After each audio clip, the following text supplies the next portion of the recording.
ജനാധിപത്യ ഇന്ത്യ പിറക്കും. ഇത് അടിപതറാത്ത ഇന്ത്യ സഖ്യത്തിന്റെ ആത്മവിശ്വാസമാണ്. അങ്ങനെ വെറുതെ പ്രതീക്ഷയുടെ കൊടുമുടിയിലേറി ആത്മവിശ്വാസം കാണിക്കുകയല്ല ഈ സഖ്യം. പകരം ചില കണക്കുകൂട്ടലുകൾ മുന്നിൽ നിർത്തിക്കൊണ്ടാണ് അവർ മുന്നോട്ടു പോകുന്നത്. അവസാനഘട്ട തെരഞ്ഞെടുപ്പും കഴിഞ്ഞാൽ ആകെ മുന്നിലുള്ളത് ഫലം വരിക എന്നത് മാത്രമാണ്. അവിടെ ഒറ്റ ലക്ഷ്യം മാത്രമാണ് ഈ ഇന്ത്യ സഖ്യത്തിന് മുന്നിലുള്ളത്. തീർച്ചയായും അത് പരീക്ഷണ ചൂടിൽ വെന്തുരുകിയ തെരഞ്ഞെടുപ്പ് കാലത്ത് എങ്ങനെ ഒരുമിച്ച് നിന്നോ അങ്ങനെ തന്നെ വിഭാഗീയതകളൊക്കെ മറന്നുകൊണ്ട് ഒറ്റക്കെട്ടായി മുന്നോട്ട് പോകുക എന്നത് മാത്രമാണ്. അവിടെയാണ് ജനാധിപത്യത്തിന്റെ വെളിച്ചം വീശുക എന്നാണ് 28 പാർട്ടികളും പറയുന്നത്.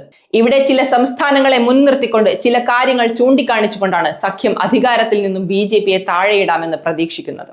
മഹാരാഷ്ട്ര, കർണാടക, ബീഹാർ, UP, ബംഗാൾ എന്നീ സംസ്ഥാനങ്ങളിൽ മികച്ച ജയം നേടാനായാൽ BJP അധികാരത്തിൽ നിന്ന് പുറത്താക്കാമെന്നതാണ് അതിൽ ആദ്യത്തേത്.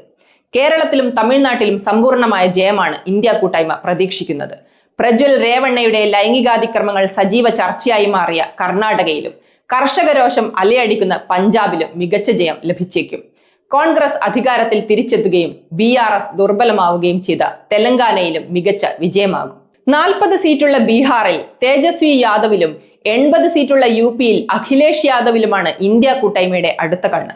48 സീറ്റുള്ള മഹാരാഷ്ട്രയിൽ 2019 41 സീറ്റിലും NDA ആണ് ജയിച്ചത്.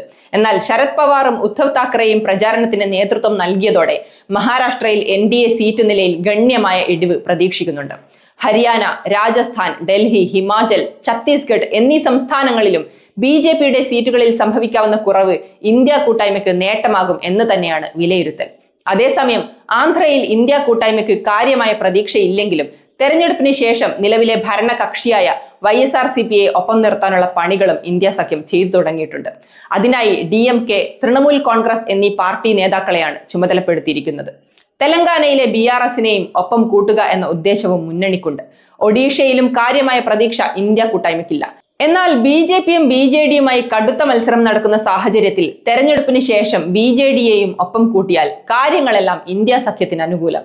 അതായത് BJPയെ അധികാര രാഷ്ട്രീയത്തിന് പുറത്തേക്ക് എറിയുക തന്നെ ചെയ്യുമെന്നാണ് 28 പാർട്ടികളും ഒരേ സ്വരത്തിൽ പറയുന്നത്.